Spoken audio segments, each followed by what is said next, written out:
Il y a bien longtemps et très loin d'ici, dans un monde enchanté, au-delà des mers, vivaient des rois et des reines, des princes et des princesses, de bonnes fées et de méchantes sorcières, de féroces géants et de gentils nains.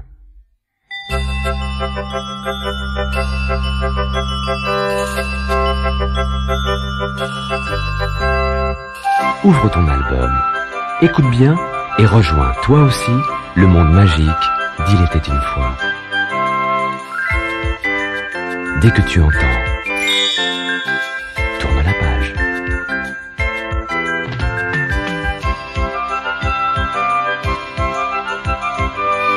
La petite fille aux allumettes.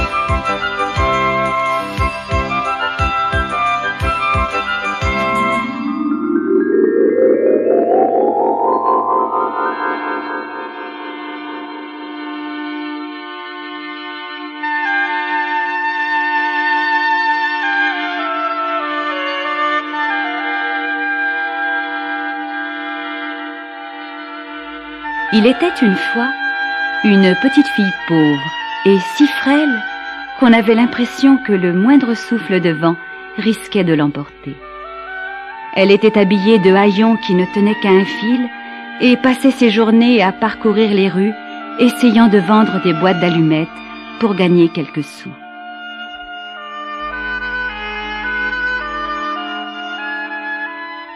C'était l'hiver et il faisait froid. Allumettes à vendre? Qui veut acheter mes allumettes? Criait la petite fille. Mais personne ne s'intéressait à elle. Au contraire, au moment où elle s'apprêtait à traverser la rue, un gros commerçant, les bras pleins de paquets, la bouscula et la fit tomber, renversant toutes les allumettes sur le trottoir. « Laissez-moi passer !» cria-t-il d'un ton brusque, avant de disparaître à grands pas dans la foule, sans même jeter un regard à la petite fille. Le gros homme était pressé de rentrer dans sa maison bien chauffée, où l'attendait un bon dîner.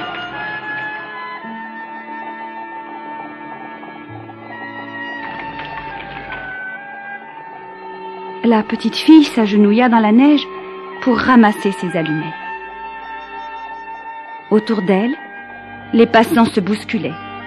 Des gens riches, bien habillés et bien nourris, très occupés à courir d'un magasin à l'autre. C'était la veille de Noël, et les étourdis s'empressaient d'acheter leur dernier cadeau.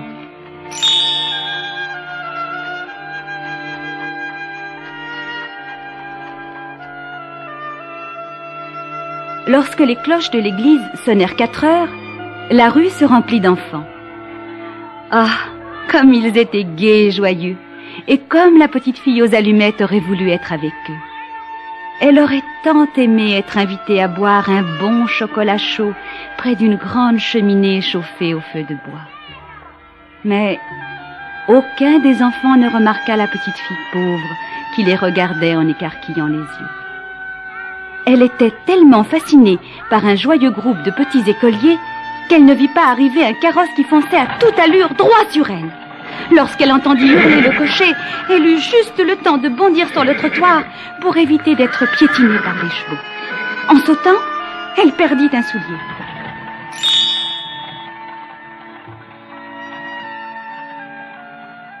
Lorsqu'elle voulut le ramasser dans la neige, un petit voyou s'en empara. « Rends-moi mon soulier, rends-le-moi s'il te plaît. » « Ah, tralalalala, viens donc le chercher ton petit soulier. Moi je l'ai et je le garde. D'ailleurs je vais le donner à ma petite sœur. Elle offre un berceau pour sa poupée qui pleure. Allez, cours pour essayer de me rattraper, cria-t-il prenant ses jambes à son cou. Oh voleur, oh voleur, arrêtez-le, il a pris mon soulier, cria la fillette en larmes. Mais personne ne l'écoutait. Les passants continuaient de passer, les carrosses de rouler et les enfants de jouer. La petite fille aux allumettes n'en pouvait plus. Elle était bien trop faible pour courir derrière le vilain garnement qui lui avait volé son soulier. Elle avait si faim et si froid. Allumettes à vendre? Qui veut acheter mes allumettes? Grelottante, elle avait à peine la force de marcher. Le soir était tombé, mais elle n'osait pas rentrer à la maison. Elle allait encore être punie parce qu'elle n'avait pas vendu d'allumettes. « S'il vous plaît, messieurs, dames, aidez-moi. Achetez mes allumettes. » Allait-on la laisser mourir de froid sur le trottoir? Mais qui l'aurait entendu? Il n'y avait plus personne dans les rues. Les gens s'étaient calfeutrés pour fêter Noël en famille. C'était la fête dans les maisons. On avait allumé les bougies. La petite fille marchait de plus en plus difficilement. Elle frissonnait de la tête aux pieds. Allumettes à vendre. Allumettes. Allumettes. Sa voix s'affaiblissait. En passant devant une fenêtre, elle aperçut une table dressée autour de laquelle s'affairaient une maman affectueuse et une enfant visiblement heureuse. Devant la maison voisine, elle écouta les cris de joie et d'étonnement des enfants qui découvraient leurs cadeaux de Noël. Plus loin, elle entendit une merveilleuse mélodie. Elle se mit sur la pointe des pieds pour regarder par la fenêtre de la maison d'où venait cette belle musique. Oh!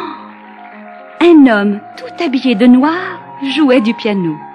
Autour de lui, des dames et des messieurs très élégants buvaient du champagne.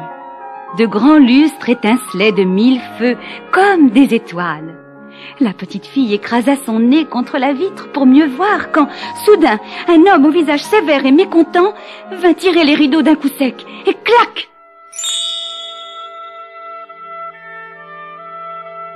Et la revoilà, seule dans la rue en cette nuit de Noël.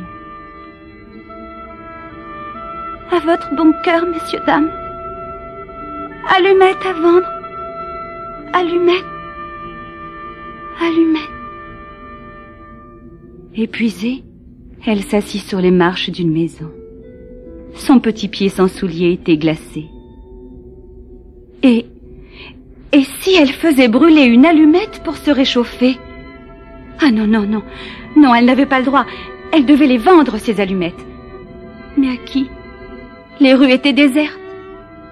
C'est alors qu'elle remarqua un petit chien couché dans la neige à 3 pas de la maison.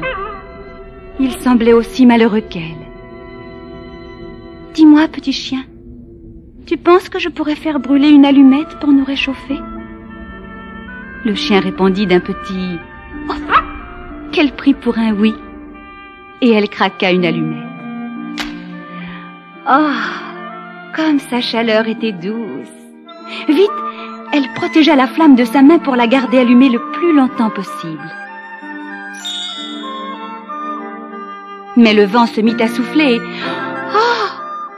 La petite flamme se transforma en un gros poêle sur lequel fumait une théière. Un chat dormait confortablement devant le poêle sur un petit tapis. La petite fille tendit la main pour se verser une tasse de thé, mais pout! Le poêle disparut aussi brusquement qu'il était venu. La petite fille secoua en vain son allumette éteinte.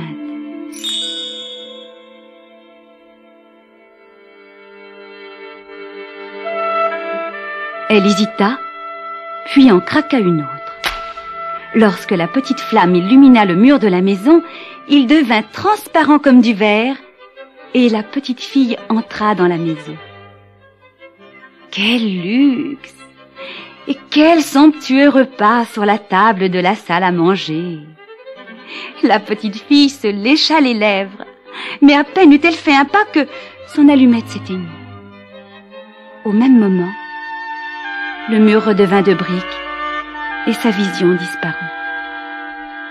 Avide de retrouver son rêve, elle craqua une 3e allumette.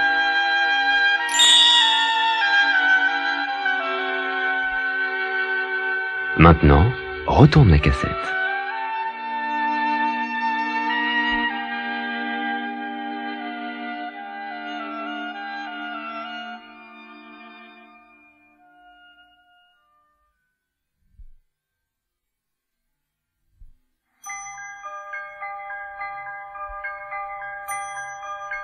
Cette fois-ci, ce fut un gigantesque sapin de Noël qui apparut devant elle. Il était encore plus grand que celui qui décorait la place de l'église. Des boules de toutes les couleurs de l'arc-en-ciel étaient accrochées aux lourdes branches vertes. Le sapin ployait sous les cadeaux, illuminé par des centaines de bougies dont les petites flammes scintillaient joyeusement. La petite fille essaya de les compter. 1, 2, 3, 4, 5, 6, 7, 8, 9. Mais lorsqu'elle arriva à 10, put, le sapin disparut. « Reviens, joli sapin, je t'en prie, reviens !» murmura-t-elle en secouant désespérément son allumette éteinte. Puis, elle sourit à travers ses larmes. Les bougies du sapin de Noël s'étaient transformées en 1000 étoiles brillantes. Soudain, une étoile filante transperça le ciel et atterrit dans sa main. Elle sentit un picotement chaud et un sentiment magique, pendant quelques secondes, lui emplit le cœur d'un bonheur exceptionnel. Elle avait chaud. Son corps était léger, léger comme une plume. Lorsque l'étoile reprit sa course, la petite fille aux allumettes la suivit de regard jusqu'à ce qu'elle disparaisse dans l'obscurité. Elle se rappela alors la nuit où sa grand-mère lui avait montré une étoile filante qui traversait le ciel. Sa grand-mère était la seule personne qui lui ait donné de la tendresse. Elle était si gentille. Pourquoi était-elle morte dans ce grand lit blanc à l'hôpital? Quand tu vois une étoile filante, c'est une âme qui retourne au ciel, avait dit grand-mère. Ce souvenir rendit la petite fille heureuse et triste à la fois. Pour se réchauffer, elle craqua encore une allumette. C'est alors que derrière la petite flamme apparut l'image de sa grand-mère. Elle souriait. Jamais elle n'avait été si belle. « Grand-maman !» s'écria la petite fille. Oh, « Tu me manques tellement. Emporte-moi avec toi. J'aimerais tant rester près de toi. Ne pars pas, grand-maman. Ne me quitte pas. » La petite fille craqua nerveusement une nouvelle allumette pour que sa grand-mère ne disparaisse pas. Crac, encore une allumette, et crac, et puis une autre, et encore une autre. Reste avec moi, grand-maman. Elle fit brûler toutes ses allumettes. Quand elle arriva à la dernière, les flammes illuminèrent le ciel comme un brasier. C'était comme si le jour avait remplacé la nuit. « Comme tu es jolie ce soir !» dit la petite fille à sa grand-mère. Elle tendit ses bras et sa grand-mère la souleva délicatement, puis s'envola avec elle. « Viens, ma chérie. Ce soir, je t'emmène dans un endroit merveilleux où il n'existe ni froid, ni faim, ni malheur. N'aie pas peur. Je vais te conduire au paradis. » La petite fille sourit à sa grand-mère qui l'emmenait au ciel. Elles survolèrent les toits enneigés et les forêts. Elles montèrent si haut que les maisons devinrent comme des maisons de poupées et les arbres comme des allumettes.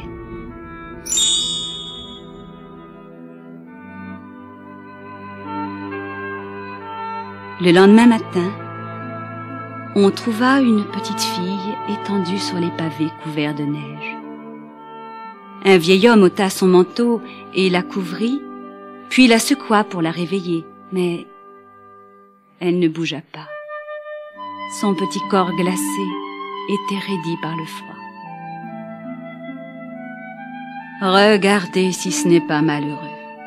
Elle a essayé de se réchauffer en faisant brûler des allumettes, » dit le vieil homme en montrant les petits morceaux de bois brûlés éparpillés autour de la fillette.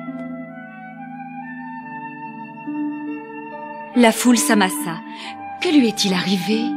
Mon Dieu, comme c'est triste. Elle est morte le soir de Noël, disaient les passants étonnés. Vous avez vu? On dirait qu'elle sourit, fit remarquer un petit garçon bien habillé.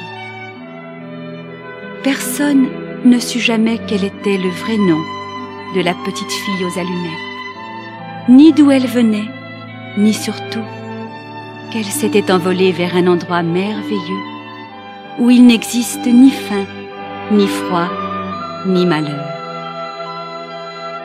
La petite fille aux allumettes souriait aux anges. Elle était au paradis.